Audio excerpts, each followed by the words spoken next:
Pois unha vez que temos montado as buxas no fol e este introducido no seu vestido, colocamos os distintos elementos sonoros que compoñen a gaita. Este é o ronco, que emite a nota tónica do punteiro, 2 octavas baixas, co seu pallón.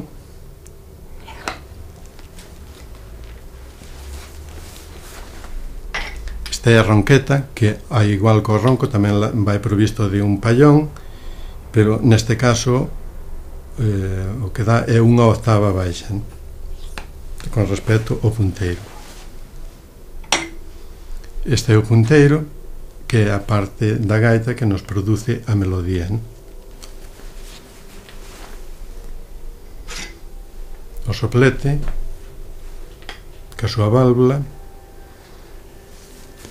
o cual nos vale para introducir o aire dentro do fol.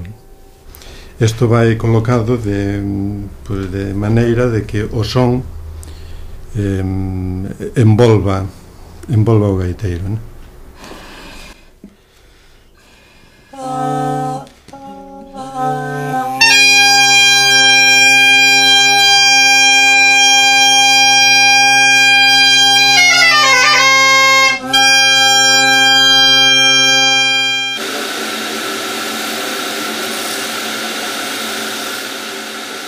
Cada peza dunha gaita seivane é sometida a diferentes controis de calidade. Moitos elementos son rexeitados ao longo do proceso de construción. Porén, logo de ensamblar todos os compoñentes, o instrumento debe permanecer varios días na sala de afinación, durante os cales é sometido a diversas probas de eficiencia e estabilidade sonoras.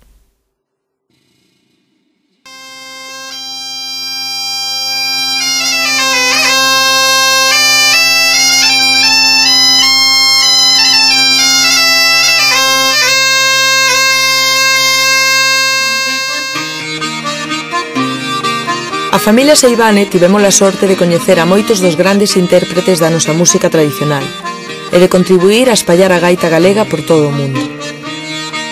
Cos nosos gaiteiros sempre houbo un continuo intercambio de ideas e experiencia.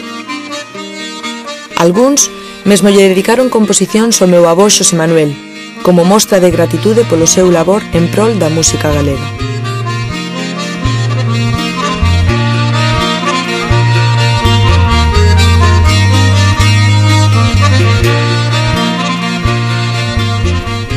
Bueno, abuelo, entonces este é o resumo de tantos anos de traballo, non? Sí, eso sí. Cada vez que o vexo desta maneira parece que non o podo creer, pero é así. Gaitas incrustadas, gaita tallada, gaitas de todas as maneiras. Ainda hai ali unha que ten 55 anos. As máis especiais, non, que se fixeron? Bueno, a máis especial, pois non, é daquela... Da máis especial podo dicir... Bueno, todas estas. Que están aquí, sí, claro. Eso es, todas. E moitas requintas tamén. As requintas, pois claro, moitas requintas fixemos, pero con a tanta demanda de gaitas, e veña gaitas por aquí, a gaitas por ali, pois tuvemos que deixalos. Non había tempo. Sempre tuve un capricho tamén de facer o violín, fixen o violín.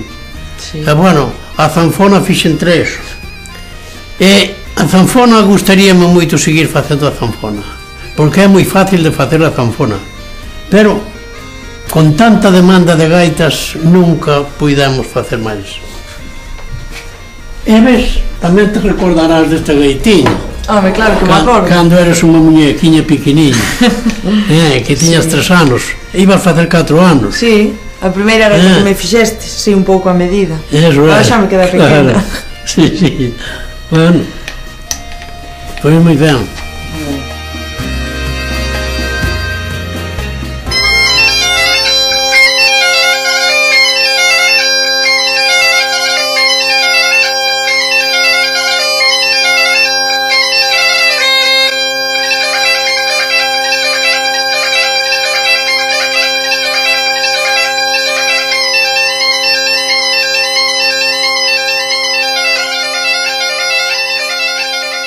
Crecendo a carón do obradoiro familiar, tamén eu sucumbín ao feitizo da gaita. Comecei a tocala con 3 anos, os 4 tiven a primeira actuación, e os 10 a primeira xira de concertos por Galicia. Logo duns anos de traballo no Obradoiro, acabou por impoñerse a miña fonda vocación como intérprete, coincidindo co auxe da nosa música tradicional. Agora son a membro máis internacional da familia, pero só represento a última escala dunha longa viaxe. A viaxe de toda unha vida ao servicio da música galega, baixo o selo dun apelido familiar.